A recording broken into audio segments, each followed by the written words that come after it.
Yang jawab ya. Salam semuanya. Salam. Nah, begitu saja. Anak Tuhan itu harus semangat. Amin. Salam. Salam. Baik, saudara-saudara yang kasih, sebentar lagi kita akan memperingati akan kenaikan Yesus Kristus. Ya. Dan sesungguhnya saudara-saudara yang kasih, sebelum sejarah mencatat tentang kenaikan Yesus Kristus, dan Yesus sebelum naik, bahkan Yesus sebelum mati, Yesus sudah memperingatkan kepada kita bahwasanya Dia akan pergi dari dunia ini untuk ke rumah Bapa di surga. Ya, Injil Yohanes 14 ayat 1, 2, dan 3. Ya. Nah, saudara-saudara yang kasih, nah ketika Yesus di dunia, itu para murid-murid Tuhan, pengikut-pengikut Yesus, merasa keberatan kalau Tuhan Yesus itu naik ke surga, kalau Tuhan Yesus mati menggenapi ya akan misi keselamatannya. Kenapa? Karena mereka berpikir ketika mereka berada bersama-sama dengan Yesus di dunia, apapun yang menjadi masalah mereka itu bukan menjadi masalah lagi.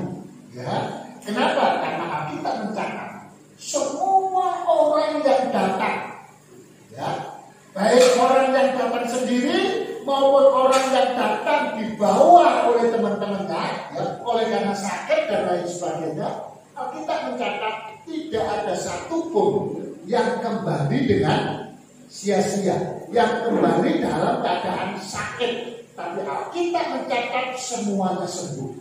Semuanya sembuh. Bahkan ketika mereka kekurangan dana, ya, pernah nggak dengar berita tentang kisah perjalanan Tuhan Yesus ketika di bumi? Yesus kekurangan dana. Ya. Memang di situ tidak spesifik dikatakan Tuhan Yesus kekurangan duit, bukan. Ya. Kan waktu itu ada kurang lebih, ya, bukan kurang ya, bukan. Lebih iya. Jadi bukan kurang lebih. Lebih dari 5.000 orang. Ya. Mereka harus makan, tapi tidak ada makanan. Ya. Yang ada itu hanya 2 ikan, 5 roti 2 ikan, ya. Kan sama sebenarnya 2 ikan 5 roti, ya. Cuma dibalik saja, ya. Jadi saudara-saudara yang kasih, selebihnya daripada itu, ya, tidak disinggung masalah dana, masalah uang yang ada di kas penginjilan Tuhan. Nggak ada, ya. Nah, pun kalau ada pun, ya, kurasa itu nggak banyak. Ya. Mengapa nggak banyak? Karena bendaharanya waktu itu yang namanya siapa bendaharanya Tuhan Yesus itu apa? Yudas Iskariot. Iya. Rupanya dia selain daripada melayani Tuhan, rupanya ada roh yang lain di dalam dirinya. Yaitu apa? Halo, roh mencuri, ya. Ya. Jadi dia sudah biasa dana yang masuk itu sebagian dia dipakai, saudara-saudara yang kasih, ya. Nah, itu yang pada akhirnya menjadi mata duitan. Kalau tidak bertobat, itu akan berlanjut. Makanya Tuhan Yesus dijual 30 perak. Ya, saudara-saudara yang kasih, ya. Nah, Bapak Ibu dan saudara-saudara sekalian, ini semua sudah melihat kemuliaan Tuhan. Ya. Nah, maka Tuhan katakan, aku akan pergi meninggalkan kalian. Suratku, semua murid-murid keberatan. tidak Tuhan, jangan Tuhan, karena sebagainya. Dia tidak memikirkan buat dunia, tapi dia memikirkan untuk kepentingan diri sendiri. Maka Tuhan memberi penjelasan kepada mereka. Kalau aku pergi, Tuhan katakan, aku tidak akan pernah meninggalkan engkau sebagai yatim. Ya. Jadi Tuhan tidak biarkan umat manusia yang percaya kepadanya itu berada di dalam kesendirian. Maka itu ketika Tuhan sudah naik ke surga, saudara-saudaraku yang kasih, maka ya, hari ke-10 setelah kenaikannya turunlah Roh Kudus.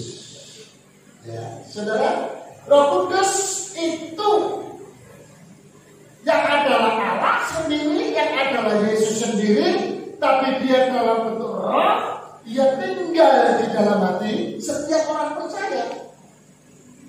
Ya, maka itu dikatakan oleh Yesus sebelum Yesus mati, aku tidak akan pernah meninggalkan engkau sebagai yatim. Ada dia. Sekarang ada dia. Ya. Nah, untuk itu saudara-saudara yang kasih, dalam masa Yesus sudah naik ke surga, ya, itu umat percaya hidupnya digoncang. Maka itu orang percaya itu harus terus senantiasa berharap kepada Tuhan, percaya kepada Tuhan, dan lain sebagainya. Kenapa? Karena Yesus sudah kasih tahu sama murid-muridnya, hati-hati pada akhir zaman. Ya, kita baca dulu ayatnya. Dalam 1 Yohanes pada pasal yang kedua, ayat 18 sampai dengan ayat yang ke-25. 1 Yohanes pada pasal yang kedua, ayat 18 sampai dengan ayat yang ke-25. Dipersilakan berdiri. Ayat pertama yang hendak kita baca.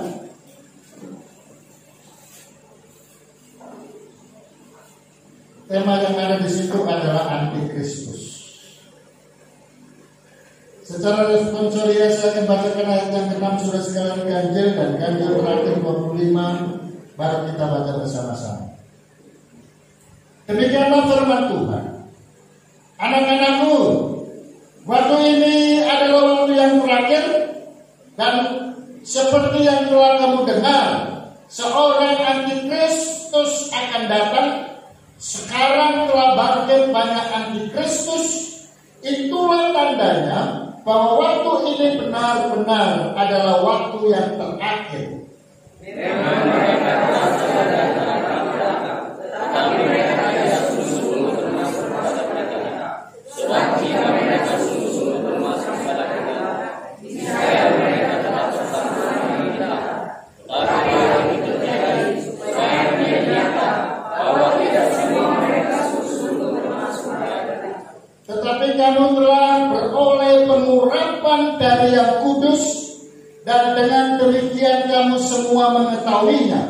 Aku menulis kepadamu bukan karena kamu tidak mengetahui kebenaran, tetapi justru karena kamu mengetahuinya, dan karena kamu juga mengetahui bahwa tidak ada dusta yang berasal dari kebenaran. Siapakah pendusta itu? Bukankah dia yang menyangkal bahwa Yesus adalah Kristus? Dia itu adalah antikristus, yaitu dia yang menyangkal baik bapa maupun anak. Sebab barang siapa menyangkal anak, ia juga tidak memiliki bapa. Barang siapa mengaku anak, ia juga memiliki bapa. Dan kamu, apa yang telah kamu dengar dari mulanya, itu harus tetap tinggal di dalam kamu. Jika apa yang telah kamu dengar dari mulanya itu tetap tinggal di dalam kamu, maka kamu akan tetap tinggal di dalam anak dan di dalam Bapa. Sama-sama. Dan inilah janji yang telah dijanjikannya sendiri kepada kita, yaitu hidup yang kekal. Amin. Silakan duduk saudara-saudara. Saudara, itulah penting pendahuluan saya sampaikan tadi, ya, tentang Yesus tidak pernah meninggalkan kita sebagai seorang yatim piatu. Artinya kita tidak sendirian. Di akhir zaman kita akan menghadapi banyak hal, saudara yang kasih. Ya. Lalu kemudian manusia mulai tidak memperhatikan lagi sisi kerohanian. Yang diutamakan adalah sisi jasmania. Jadi ibadah itu tidak dianggap penting, saudara yang kasih. Itu yang terjadi. Dan itu memang kerja daripada antikris. Tidak mau menggenapi, tidak mau menjalankan apa yang peraturan Tuhan sudah jalankan. Lalu kemudian jemaat Tuhan, gereja Tuhan, itu segala sesuatu diukur dengan kemauannya sendiri. Sehingga pada akhirnya ketika firman Tuhan itu disampaikan, lalu kemudian tidak cocok dengan hatinya, maka dia bisa tolak. Ini tidak cocok. Ya. Jadi firman Tuhan bukan untuk orang lain. Ya. Saudara-saudara yang kasih. Lalu kemudian ketika ada teguran firman Tuhan disampaikan, saudara-saudara yang kasih, ini Pak Pendeta ini sengaja menyindir saya, ya, dan sebagainya. Bisa seperti itu, saudara. Dan itu memang kita nanti akan melihat cara kerja antikris. Kalau kita melihat Wahyu pada pasal 19 ayat 11 sampai 14, akhir zaman itu harus berakhir dengan peperangan besar. Ya. Lalu kemudian Wahyu 20 ayat yang ke-10 dikatakan, dan akan diakhiri dengan pembuangan iblis beserta dengan angka-angkanya. Ya. Ini sekup dari bahasa rohani, ya. Keadaan rohani, saudara. Di akhir zaman itu akan ada peperangan besar, ya. Peperangan besar itu apa? Nanti kita akan lihat, ya. Nah, itu di dalam Wahyu 19. Dalam Wahyu 20, ya, itu di dalam peperangan besar itu akan diakhiri dengan pembuangan iblis, ya, bersama dengan angkat-angkatnya atau pengikut-pengikutnya. Pembuangan itu kemana? Ya kita akan lihat nanti, saudara. Nah, di dalam Injil Matius 25 ayat 41, atau kita baca dulu itu, ya. Injil Matius ayat 25.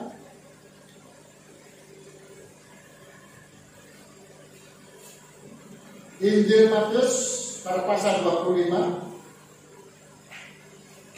pada ayat yang ke-41.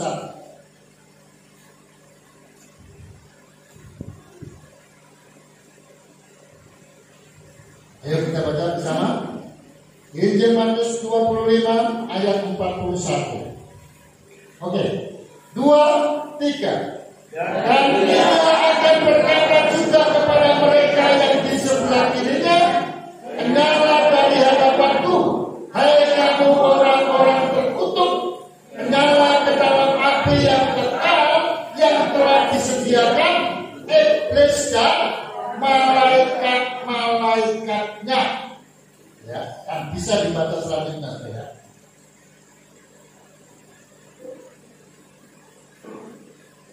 Nah, karena itu sesuatu yang kasih, maka kita bisa melihat peperangan yang besar itu terdiri dari dua kubu besar, yaitu yang pertama kubu di dalam Kristus, kubu di dalam Kristus. Lalu kemudian yang kedua, kubu di luar Kristus. Di dalam Kristus dan di luar Kristus. Hanya ada dua ini nanti. Nah, di dalam Kristus itu adalah roh. Di luar Kristus itu adalah daging. Lalu kemudian saudara-saudara yang kasih, kita akan melihat Alkitab dengan jelas menggambarkan tentang antikristus. Nanti kita akan lihat di akhirnya, maka kita akan perlu ya, Roh Kudus itu berada dengan kita, tinggal di dalam kita, menguasai kita. Kenapa? Karena hanya dengan kita mendapatkan pengurapan daripada Roh Kudus, kita akan bisa mengarahkan. Dan kita bukan di luar Kristus, tapi di dalam Kristus. Ya. Karena nanti kita akan pelajari juga, ternyata tidak semua orang yang di dalam gereja itu adalah di dalam Kristus. Ya. Tapi ada juga yang di luar Kristus. Nah, yang di dalam Kristus itu bagaimana? Yang di luar Kristus itu bagaimana? Kita akan lihat penjelasannya. Nah, saudara-saudara yang kasih, saya yang pertama ingin menjelaskan kepada kita tentang Alkitab, bahwasanya Alkitab dengan jelas menggambarkan tentang antikris itu sendiri. Saudara bisa melihat di dalam Kejadian pada pasal 3 ayat yang ke-15. Ya. Itu tentang asal antikrisnya. Ya, pemberitaan tentang antikris. Kita baca dulu ayatnya. Kejadian 3 pada ayat yang ke-15.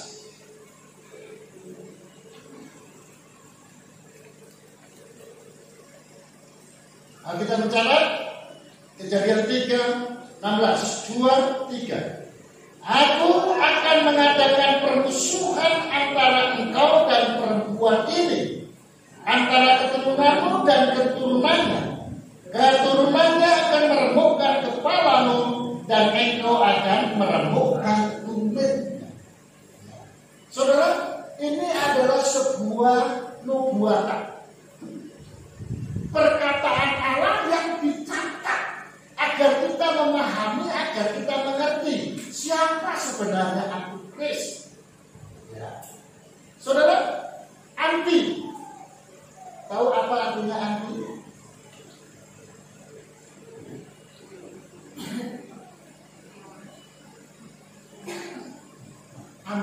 Anti itu apa ya? Tidak mau, lalu apa lagi?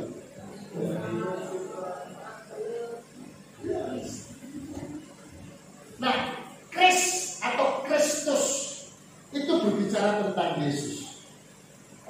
Jadi kalau antikristus adalah orang-orang yang tidak percaya, orang-orang yang tidak mau mengikuti Yesus, ya, mendengarkan Yesus, lalu kemudian menjawab, melakukan apa yang Yesus katakan. Itu yang namanya antikris atau antikristus. Tapi nanti ada penjelasannya. Jadi dalam Wahyu pada pasal yang ke-12 ayat 13 sampai 17, ya, itu membicarakan tentang peperangan antikris itu sendiri. Ya. Lalu kemudian di dalam kitab Galatia pada pasal 4 ayat yang ke-21 sampai dengan 24. Di situ menjelaskan siapa sebenarnya antikris. Nah, karena ini yang menjelaskan antikris, ayo kita baca ya. Ayo Bang. Kita baca dalam Galatia 4 ayat 21 sampai dengan ayat 25.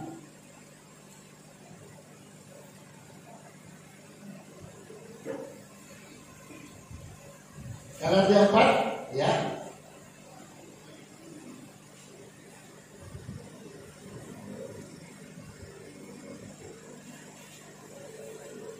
Ayat 21 sampai 25. Ayo kita baca bersama-sama ya.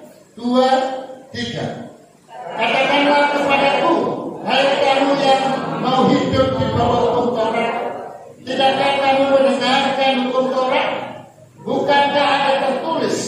bahwa Abraham mempunyai dua anak, seorang dari perempuan menjadi hambanya dan seorang dari perempuan yang merdeka. Tetapi anak dari perempuan yang menjadi hambanya itu diperanakan menurut daging, dan anak dari perempuan yang merdeka itu dari karena janji. Ini adalah suatu biasa, sebab kedua perempuan itu adalah dua ketentuan Allah. Yang satu berasal dari Gunung Sinai dan melahirkan anak-anak perhambaan, itulah Hagar. Hagar ialah Gunung Sinai di tanah Arab, dan ia sama dengan Yerusalem yang sekarang, karena ia hidup dalam perhambaan dengan anak-anaknya. Coba kita lompat sudah, kita lompat pada ayat yang ke-30. Ya. Ada ayat 30, 2, 3. Tetapi apa kata nasib tak suci? Usirlah hamba perempuan itu bersama anaknya, sebab anak hamba perempuan itu tidak akan menjadi ahli waris bersama-sama dengan anak perempuan merdeka. Ya, saudara-saudara yang kasih, dari sini kita sudah melihat ya, secara jelas siapa itu antikristus. Ada ketentuan katanya, ya. Dan itu ditentukan oleh Tuhan. Dua perempuan, yang satu namanya Hagar, yang satu namanya Sarah. Hagar itu melahirkan keturunan daging, tapi Sarah menurunkan keturunan janji. Ya, tadi di awal pembukaan bahwasanya ada peperangan yang besar itu yang terjadi, yaitu di dalam Kristus. Itu berbicara yang di dalam roh, di dalam janji. Ya. Lalu kemudian satunya lagi di luar Kristus, itu yang antikristus, saudara. Ya, itu Hagar, keturunannya itu adalah daging, keinginan daging. Maka jangan heran, saudara, kalau keturunan Hagar sampai hari ini berbicara tentang Kristus, itu nggak ada yang tahu,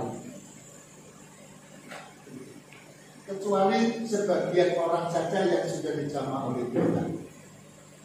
Walaupun mereka bukan Kristen, saudara yang kasih. Tapi kalau sudah Tuhan jamah, ya, dia buka hatinya, dia tidak mencudutkan Kristen.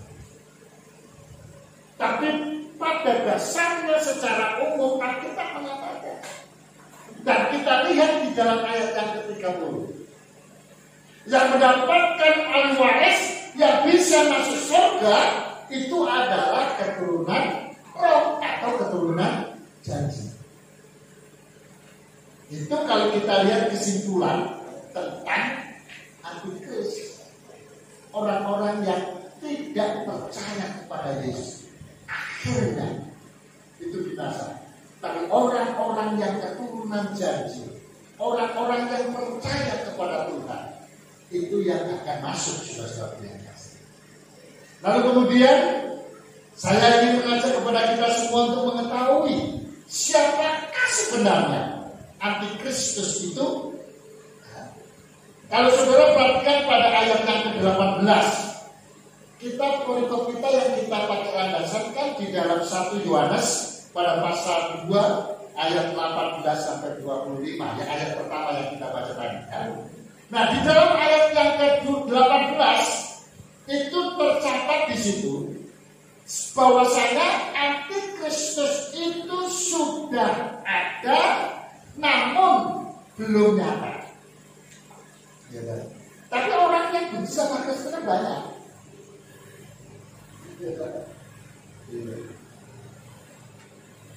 orang yang mengikuti Yesus jangankan yang dewasa, yang sudah ngomong-ngomongkan tentang kasih Kristus, anak-anak yang belum bisa bersaksi pun, ya, itu kena juga dampaknya, saudara yang kasih.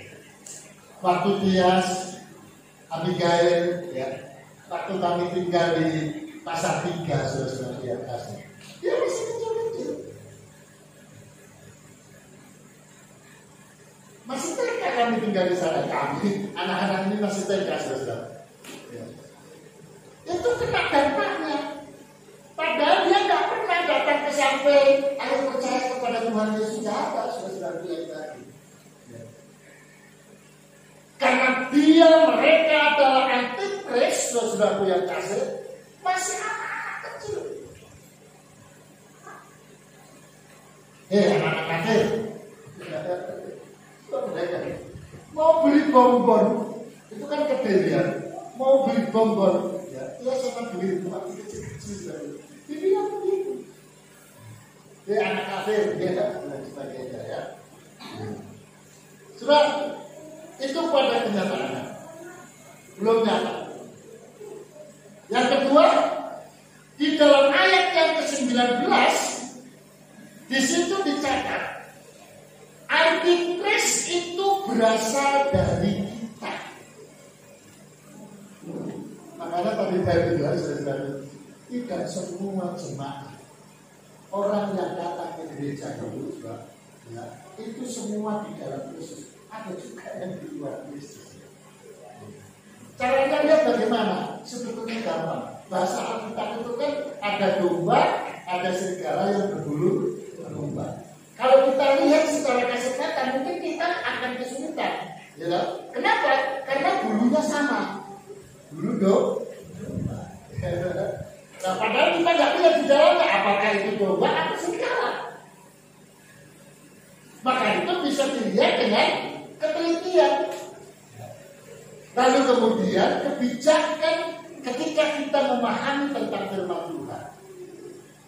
Ya, tapi secara garis besarnya, ya, untuk kita bisa mengetahui apakah dia itu anti atau di dalam Kristus.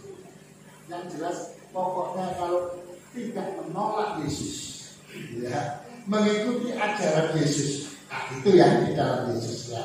Tapi kalau dia menolak, jelek-jelekin Kristus, ya, sebab itu sama dengan menyalibkan Yesus yang kesekian kalinya.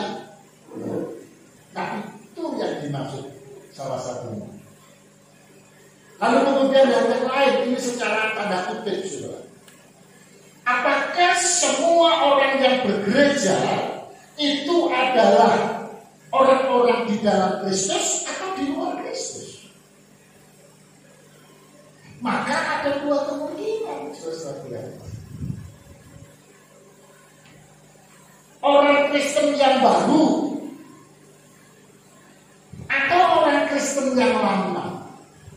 Alkitab mencatat, semakin dalam kita mengikuti Tuhan, maka kita akan semakin banyak dituntut oleh Tuhan.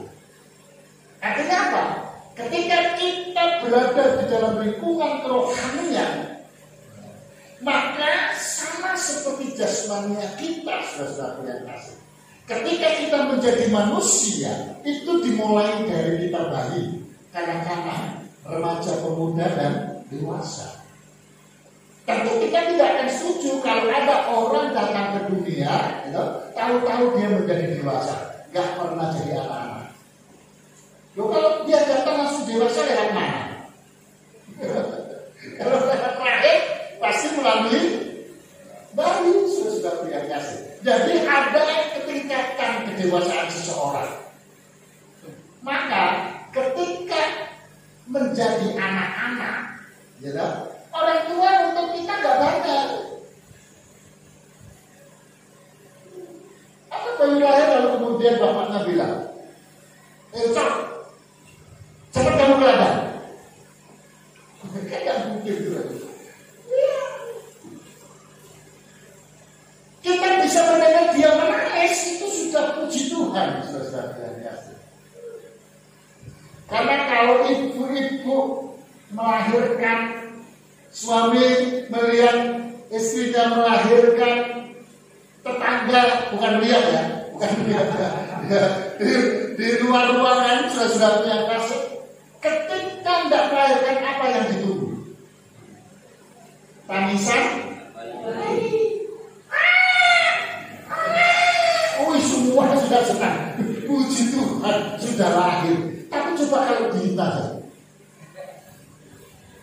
Orang takut, orang menjadi cemas, ya, dan lain sebagainya, saudara yang kasih. Maka ketika kita menjadi orang Kristen, baru menjadi orang Kristen, Tuhan tidak banyak tuntut, saudara.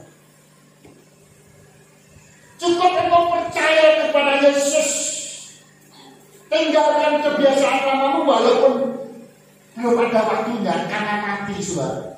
Tuhan katakan apa? Masuk surga. Ingat orang yang di penjara di atas salib bersama dengan Yesus. Iya. Karena dia percaya kepada Yesus, lalu dia katakan, Yesus, ingatlah akan aku apabila engkau datang sebagai Raja. Yesus jawab apa? Hari ini juga engkau bersama-sama dengan aku di Damaskus. Iya, sudah sering yang tadi. Tapi kalau kita sudah lama menjadi orang Kristen, saudara yang kasih, hati kita, pikiran kita yang kita lakukan seperti anak-anak. Ya. Mendengar firman Tuhan, bergereja, saudara-saudaraku, hanya ingin mencari apa yang dikhotbahkan Pak Pendeta itu. Dia kalau khotbahkan ini hanya harus ke sana. Terus kemudian harus ke sana. Sebenarnya yang paling pas adalah apapun berita itu disampaikan dan siapapun yang menyampaikannya, saudara-saudara yang kasih, itu terima dengan kerelaan hati, bukan dengan keberatan hati. Karena misalnya Pak Pendeta ini ya disinggungi terusan, itu sesuatu yang kesalahan, sesuatu yang salah. Ayat yang ke-21, Antikristus itu menghalalkan dusta. Ayat yang ke-21 tadi. Benarkah itu?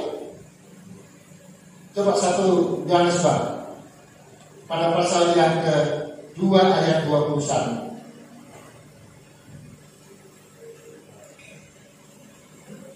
Aku menulis kepadamu bukan karena kamu tidak mengetahui kebenaran, tetapi justru karena kamu mengetahuinya dan karena kamu juga mengetahui bahwa tidak ada dusta yang berasal dari kebenaran.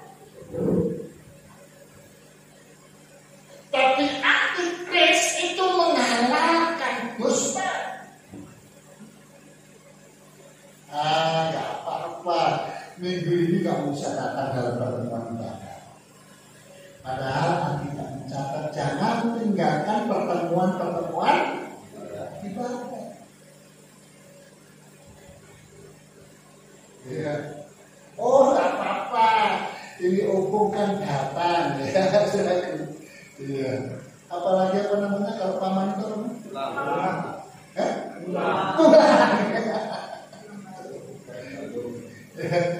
Pokoknya orang yang dihormati datang, ya. Jadi penghormatan kita terhadap Allah, terhadap Kristus yang sudah menyelamatkan kita, yang sudah mengampuni kita, menolong kita, selalu dikalahkan dengan penghormatan terhadap yang benar, saudara. Supaya aturannya juga diberkati Tuhan, ayo lakukan. Kita sama-sama di gereja. Wah, ini yang bagus. Ayo lakukan, sama-sama kita di gereja. Lu naik apa? Bukatanmu cuma satu, hanya untukmu sama istrimu. Gak apa-apa pun, kalau aku mau aku telepon pendetaku nanti jemput pakai mobil. Kalau aku repot, oh sebentar Pak, ku telepon itu Pak Syahripan, biar dijemput pakai mobil. Supaya sama-sama enak, saudara-saudaraku.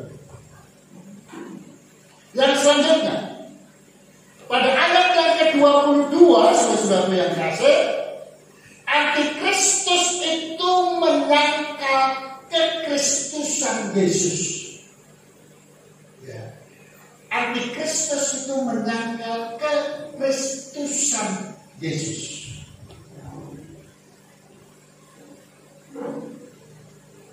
Artinya tidak menganggap, tidak percaya kalau Yesus itu adalah Allah. Secara umum, siapakah yang tidak percaya bahwasanya Yesus itu adalah Kristus? Secara umum adalah keturunan Hagar. Maka cari siapakah keturunan Hagar? Tapi tadi Galatia sudah bicara, malah disebutkan bangsanya saja. Oke, lalu kemudian ayat selanjutnya, Antikris untuk menghadapi Antikristus itu hanya satu caranya, yaitu menghadirkan urapan daripada Roh Kudus. Ya, yang kita sebut itu Pantekosta. Maka itu saudaraku yang kasih, nanti ketika kita adakan ibadah malam selama 10 hari, ya, nampaknya yang hari pertama, ya, mungkin itu kita gabung aja ya, dengan ibadah ucapan syukur, ya, genap usia Bapak Gembala. Ya, tapi besoknya itu tiap malam sudah biar kasih. Nah, lalu kemudian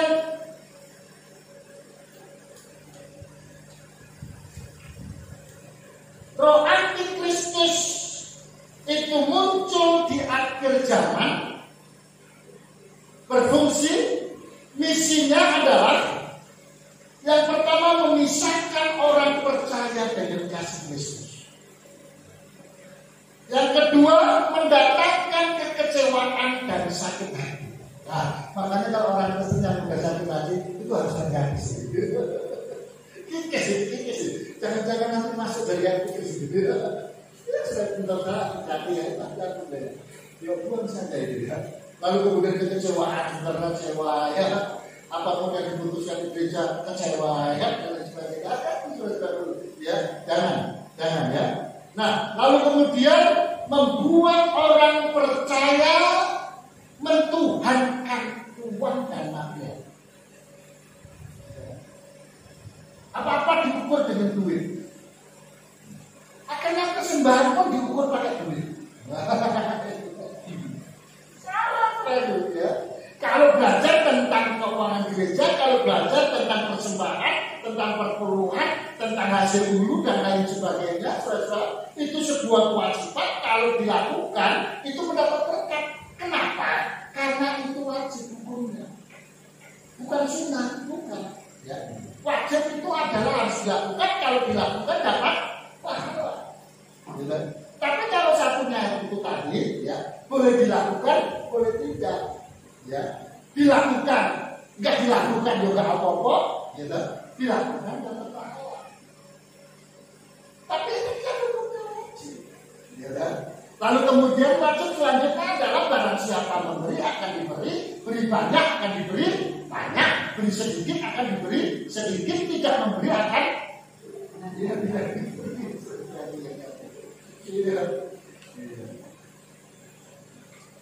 Mulai berpikir-pikir ya Tuhan. Kalau kita lihat ini kotak kita kan ada 3 kotak. Yang pertama apa tulisannya? Persembahan. Ya, agak lumayan. Yang tengah apa? Kasnya itu minim sekali.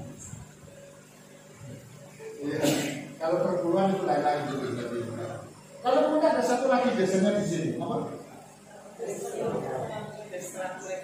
Extra kolektor. Extra kolektor banyak.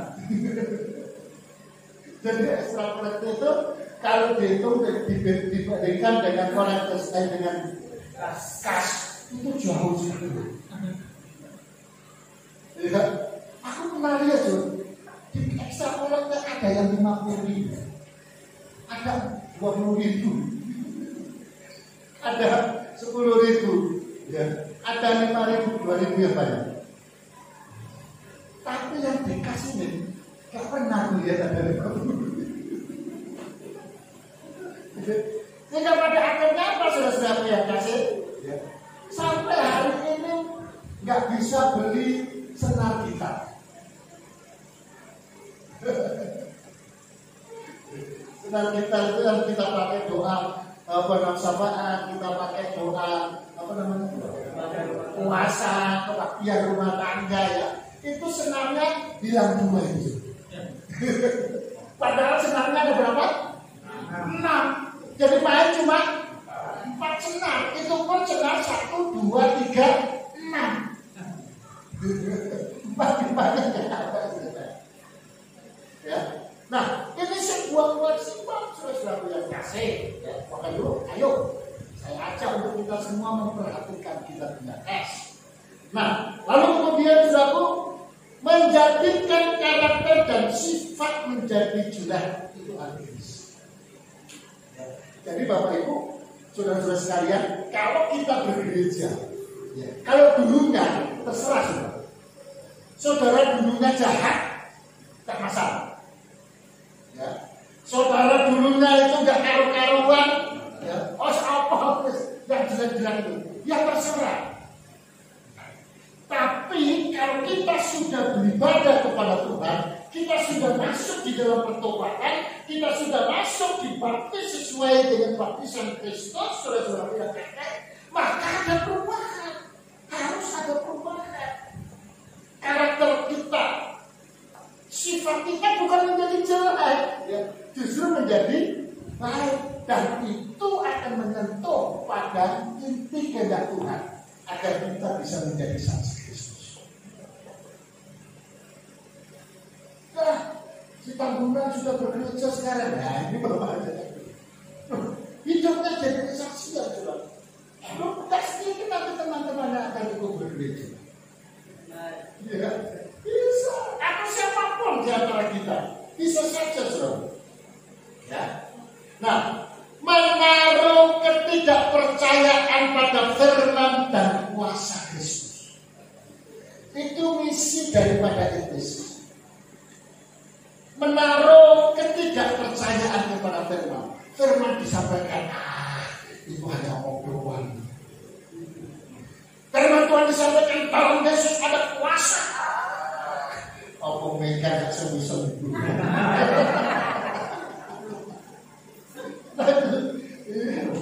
Nah, itu misi daripada iblis, ya, mempengaruhi kita supaya kita tidak percaya terhadap firman-firman Tuhan yang disampaikan. Itu jangan sampai ada di dalam hati kita.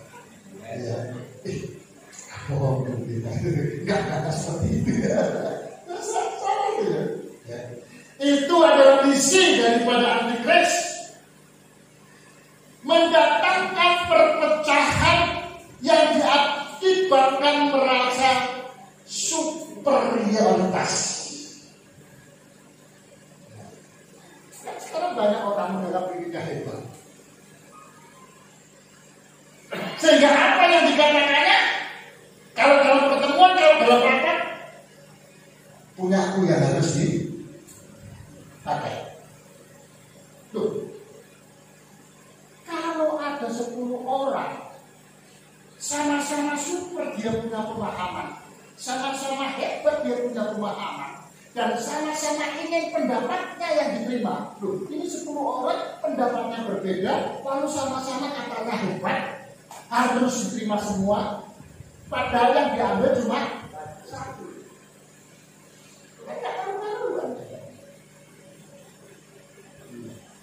Yang repotnya lagi, kalau pendapatku nggak dipakai, aku keluar. Keluar dari tablet, keluar dari bawah, keluar dari gereja, ya. Itu hati-hati, saudaraku. Lalu yang terakhir, visi utama antikris datang ke dunia di akhir zaman adalah mengalihkan perhatian pada hal-hal gaib.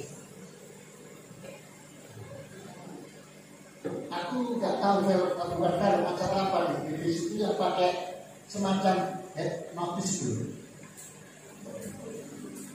Itu gitu. Memang agak ala-ala ya, kayak itu. OPJ ya? OPJ itu apa ya? Iya ya. Nah, yang itu lalu kemudian ya gambar itu, begitu gambar menangis, ya. Lalu orang ini yang dia tulis, pokoknya lihat gambar langsung menangis dia. Suruh menyanyi pun menangis dia. Nyanyinya gembira, tapi dia nyanyikan dengan menangis, saudara-saudara. Nah, sementara dia lagi menyanyi gitu, dia noleh ke belakang, gambar orang bersuka cita.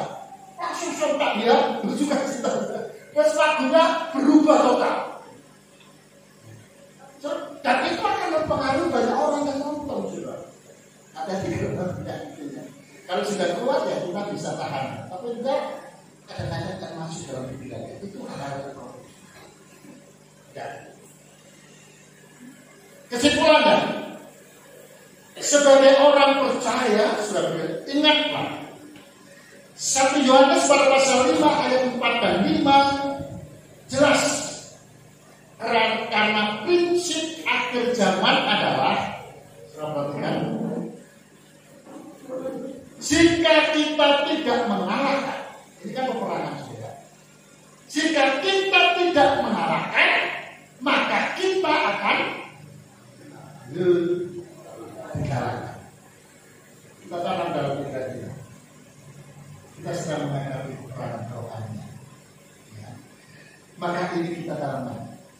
Jika kita tidak mengalahkan, maka kita akan dikalahkan. Sebab itu hanya bersama dengan Tuhan kita dapat mengalahkan siapapun dan apapun antikristus itu yang hendak merampas kehidupan kita. Ingat, kita berhak menikmati kelimpahan di dalam Tuhan yang selalu bersama dengan kita.